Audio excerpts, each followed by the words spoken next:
Hello everyone, this is CJNovo992 and today we're back for another brand new video. And again, highlighting the brand as we're back for the second time. Today, or knowing how YouTube works, it'll be the first time you've seen this face as they don't promote two videos on the same day. But your boy went ahead and uploaded his league prediction video, as I'll be honest with you, I'm getting a wee bit older now. I almost forgot to do it, but I know a lot of people enjoy it. I love the discussion point, breaking down each team, and if you are interested in seeing that league prediction video, because guarantee you've never seen it prompted on your phone or anything like that, because YouTube is YouTube. Go ahead and check the link in the top comment, or check the description, or just search it on the channel once you're finished with this video if you want a wee individual breakdown on each team, how they've been getting on the transfer market, who they signed, who they let go, and where I think each team is going to finish. And let me know your opinions as well, because that's what we do here. It's not just me firing out stuff. I'd like to actually see how you're thinking and what you're expecting of the season. Will we stop 4 in a row?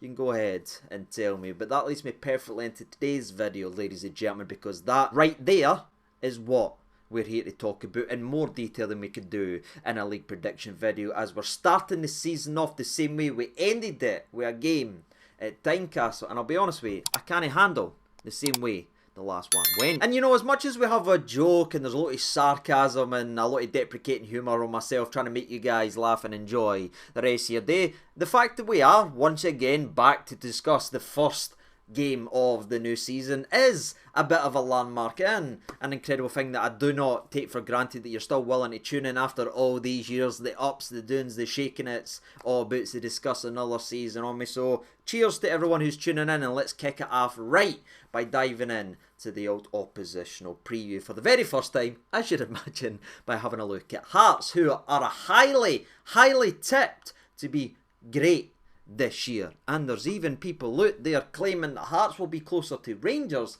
than Rangers are to be Celtic. Is that true? Let's see why they're saying it. And I'm sorry I keep beating on this drum, but if you saw the league prediction video earlier, you know we talked about Hearts coming in third. I think they're comfortably going to be third, but all the talk of them pushing Rangers for second and getting second for me is just a little bit too far. You know, it's a bit hyperbolic and everyone's just trying to clickbait and all that stuff. There's a wee bit negativity around Rangers right now. There's a lot of stuff gone wrong, so everyone's just heaping on.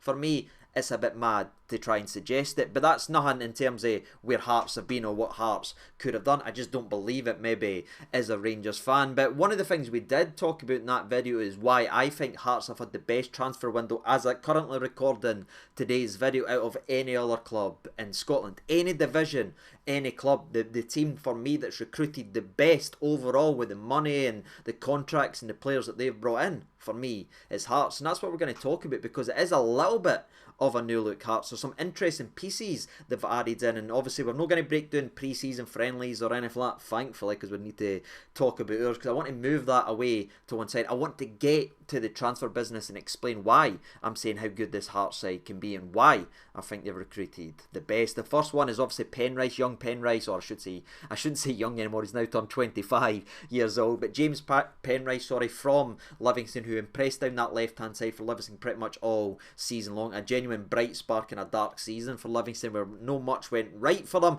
as their magic and their gold dust, the remaining division, finally vanished. But that certainly wasn't on the back of Penrice, and the fact that they got him for free, I think it's a tremendous bit of business. Jumps right in to that left-back spot. Bringing in Danda from Ross County on another free transfer is another bit of good business. Now, this was obviously announced in the January transfer window. I'm pretty sure we spoke about it in a previous preview video, but again, talented player. He can cause some issues, and if we're leaving as many gaps in our midfield that we've been doing in pre-season, you'll be hearing a lot of that lad if he does get on the park at Tynecastle tomorrow, as he is a guy that can find space constantly, gets on it, loves touches on the ball, and loves putting balls in the mixer. He might be a headache tomorrow. That's on Corin Barron to stamp that out. That's on Diamande to get that closed down, or you'll be hearing a lot of that lad's name. As is, for me, what I think's arguably the best bit of transfer business that's been done in Scotland. I know what everyone's saying, oh, what about this guy, I get it, and it could all change, and there could be other ones to come, but when I'm recording today's video, I think the fact that Hearts managed to get Blair Spittal from Motherwell for free is absolute robbery, considering how well this man's played over the last couple seasons, and his last season of football was absolutely absurd. You're talking about 13 goals and 11 assists last season for Blair Spittal in 44 SPFL games for the Motherwell side that was a little bit struggling in some areas. And it's weird, right, because I think Blair Spittal, and I know what you're saying, I've never heard of her, blah blah blah, I'm not interested in him, it's Lennon Miller, and I get it, because that's what the media is, and that's where the excitement is. Lennon Miller is a tremendously talented player, but to anyone to try and suggest that Lennon Miller drove the car for Motherwell and was the main man for Motherwell last season is completely mistaken, because it was Blair that was a part of everything good that they mustered that season. It was him, and Hearts went and picked him up for nothing. Troops, you know what I mean? You're talking about 24 goal contributions for the middle of the park pulled like that, and some of them were absolute screamers, and to get that for free, an established player with experience in that league, again, is the exact type of business you want for a team in Scotland. I'd have been happy with that type of business, if I'm being honest, and I think we turn our nose up a lot to Scottish football, and that's a part of the problem, because we've all got social media and because we've got YouTube, because we can hear all these guys and type all this in, and we can read all these stats on a sheet and everything like that. But if I'd have told you we were linked with a midfielder who scored 24 goal contributions last season in 44 games and averaged a goal or assist one every 2 games, everyone would have been freaking out.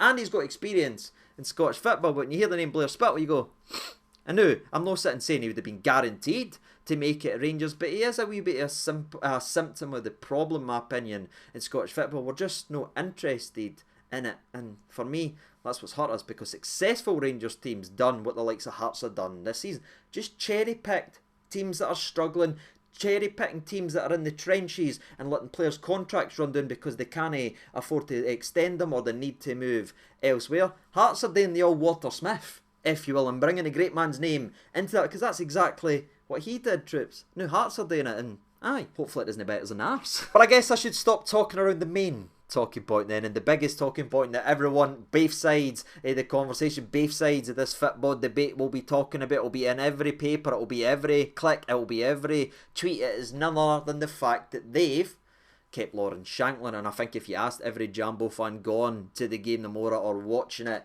in the pub what their best bit of transfer business is, they didn't want to talk about the ins, they want to talk about who's no went out, and that's the fact that Lawrence Shankland is there. Now, I don't think many on this channel need me to sit and say what I feel like Lawrence Shankland is and where I feel Lawrence Shankland to be, and I feel like that goes for all of us. You know what I mean? What I would say is, if Lawrence Shankland does score the winner for Hearts tomorrow, or if Lawrence Shankland does score to hurt us and make us drop points and puts this season starter to stop 4 in a row to a damp squid, if he does hurt us in any way, there'll not be a single Rangers fan that's shocked or surprised on it, because again, I feel like the one thing we can all agree is the fact that that man should be wearing blue the more, no maroon, and we'll see how that ends up going, ladies and gentlemen. Again, the club didn't make a move for him, there's never been a bid, Hearts haven't turned nothing down. It doesn't matter how many times bitter journalists or weird journalists keep finding out the same story every 3 days, but there's nothing in it. We've not made a move. Clement hasn't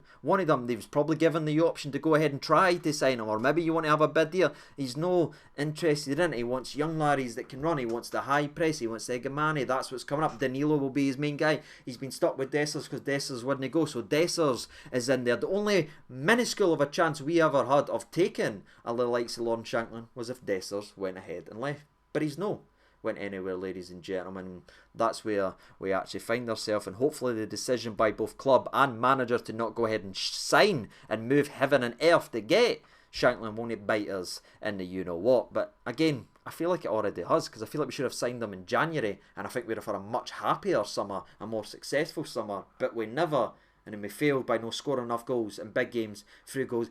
There's none there that's new to the story. So for me, I'm getting a little bit tired of the Shankland to Rangers constant debacle. I hope he either signs a new contract or he moves down south or something. It doesn't look like it's ever going to happen here, and I just hope again he doesn't go ahead and score tomorrow. But aye, Hearts have the best player in Scotland statistically in terms of last season. He's holding the awards. It's in his bedroom, troops, and the best goal scorer. That's what we face tomorrow at the start of the season. And you know, for the preview videos, I like to dive in and really see how the teams have been getting on. But again, as it is the first game of the season, there's not too much to sink our teeth into, so I'll be a little bit basic here and just give that as the preview. I think Hearts have done tremendous business this season. I think they've strengthened in the right areas. They've kept the right players. They've probably sold the players they could have afforded to go to, again, go ahead and strengthen. And if I was a Hearts fan, everything's moving in the right direction. However, troops, what won't be told to you and won't actually be said out there because everyone's pandering to how bad we've been in pre-season. Trust me, I get it. It was absolutely dreadful, lads. But Hearts also got scudded 3-0 with their starting team. And I'd argue the team that we play us, the Mora, got absolutely slapped by Fleetwood 3-0. Now, I'm sure that's the first time many's have heard of that. But how much has your bad pre-season been fired out there, or a bad result for pre-season been fired out there? So, aye, ladies and gentlemen, isn't it all doom and gloom?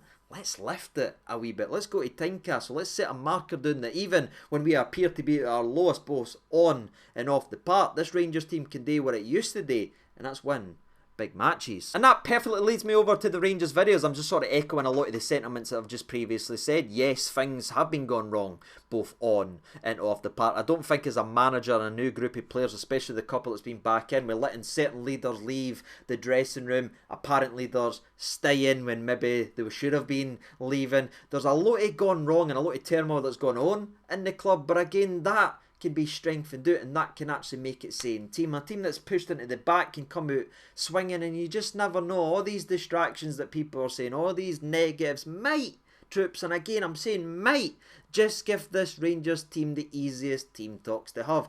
Everyone's saying it's done already. The ball's not even kicked. He's aren't good enough. He's too young. You're doing this. You're too baba. Go out there and show what you can do. Because everyone's loving Hearts of the new media team. Everyone's talking the praises, singing this.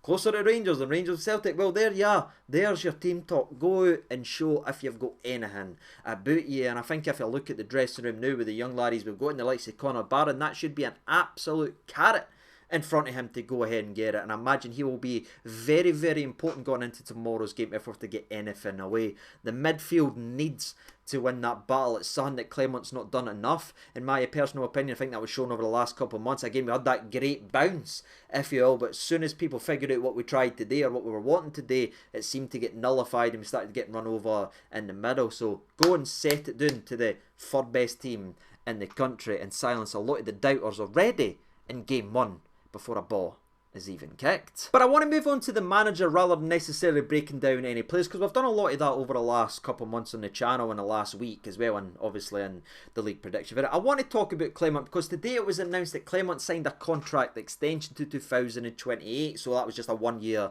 extension. But that move there, don't overlook it now. I know there's some wild reactions to it. Some people are very angry, some people are very happy. For me, I'm doing the middle because I understand what it is, and despite everything I've said about this come out firing, this, we can do this, we can still do that, we can still win that. What that probably is a statement of intent that this club will not be chopping and changing managers. There'll no be to November, punt out and let's start the whole dance again. That's backing a manager despite all the mess, despite all the chaos, despite all the excuses that might be allowed to get fired out so they can kick him out the actual door in a couple of months. That's putting it in black and white that no matter what, this man will be our manager with the final game this season. However long, whatever cup, whatever trophy that ends up being, we will be having Clement, and that's gone the other way as well. If it goes really wrong and if we are as bad as we're looking, if this pre-season thing isn't just a pre-season blip, if Ollie Clement's comments about Beale's pre-season and players not being fit enough and the wee jabs that he's put out in Rangers TV over the last 6 months, all that comes back to bite him in the you-know-what, as he's not done enough in his own pre-season to get the team actual firing, this club will have his back. And that's a big statement. We've never seen a statement of intent. Maybe last time Gerrard, and obviously we saw how that had gone with a success in terms of an undefeated league title, would have liked a little bit more, but again I understand a lot of the circumstances regarding the team. But when you look at where we are now, the wages we are paying to back a manager so boldly and so obviously, that has to tell every single player in that dressing room they can't be up for it for a couple of weeks or start down tooling now that everything's gone wrong. They have to learn the lesson from previous mistakes, because what's so damn clear to me, and anyway, how I actually read it, is these players no longer have the power in the dressing room that they have over the last couple of years to try for a couple of months, then fail and then get their egos patted when the new manager comes in. Nah, the manager is now the most important person in that dressing room, And if I'm honest with you, without sounding a bit old and everything like that, that's the way it bloody should be. It's sickened me the way I've seen people's forms dictates whether or not managers be here anymore, or if they can be bothered, or if they're down tools. That's ripped away. Every one of them has been made it clear that they aren't the most important thing, and the manager will be here at the end of the season. But if they didn't do their jobs, they might no be. It's his way or the highway. And to be fair, I quite like it, especially going into this type of season with all the distraction, all the questions, all the rumours at Clements, all this crap that's been out there. Done. The manager is the one. The players need to fight for their lives. Now, I know this video's been pretty Rangers heavy, and I do apologise, but I try and keep it a little bit balanced when we're doing the previous preview, but I'm just excited, you know what I mean? There's so much thoughts going on. The Grey Noggin, I love this club. The season is starting in less than 24 hours, troops. Come on, let's get freaking a bit excited. Let's shake off the negativity, Russ. Let's get back to a positive mindset, at least believe that we can go ahead and do something. But before we wrap up today's video, I want to discuss this video and end this recap, or preview shot, sorry, I should say, properly. And the key word is there, properly. I think Robin and I think Czerny should be diving right in to the starting 11. And I'm going to say this despite everything I've said in today's video, and despite everything in me saying he was no going to do it. But I feel like Robin proper should be diving in to the centre-back spot, and Czerny should be taking the right wing spot for Scott Wright immediately and putting him to the bench. I'm not wanting the same crap, oh, he needs time to get adjusting to it, or he's just in the building, or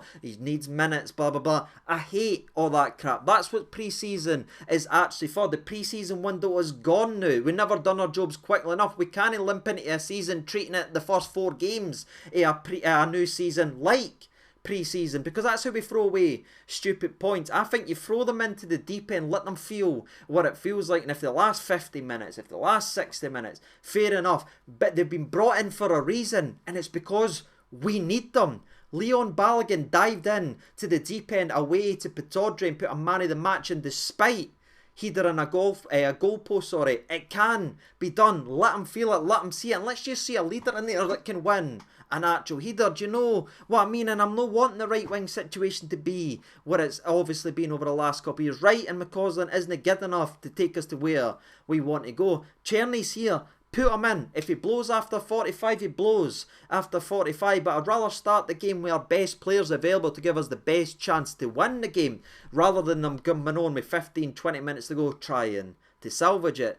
That's all I want to say, ladies and gentlemen. I want to see the new boys get their opportunity to go ahead and do their business. What about you? Do you think we should play it maybe the smarter way and the more modern way of baiting them in? 5 minutes here, let's give them 6 weeks to learn the way we want to pass the ball. No, they're football players. Go out and play football. Win the game. Easy. Bang. That's it. Ladies and gentlemen, I'm very, very excited to finish up the old prediction. I know a lot of people are predicting a draw. I think that's one of the most popular ones I'm actually seeing. But I'm going for a channel favourite to start the season off. Rangers 2, Hearts 1. Wouldn't surprise me if Shank scores, but it also wouldn't surprise me if he's ghosting in the old game as well. And you know what? I'm going to go with it. I think Dessers is going to be the goal scoring winner in this game. Dessers, Shankland, Shankland, Dessers, Dessers, Shankland, Shankland, Shankland. I think it's going to be Dessers. But that's it, ladies and gentlemen. Hopefully you've enjoyed today's video. I know YouTube's going to screw it up anyway, so hopefully whatever video you did see today, you enjoy it. And hell, if you saw both, thank you so much for all your support. I'll see you tomorrow after the game. And just enjoy your weekend, man. Let's frickin' go. And good luck if you got your ticket, sorry, to Hampden, by the way. We're about 2 hours for that bit. Aye, finishing up. I'll see you tomorrow after the game. All the best. Thank you so much for watching, and bye-bye.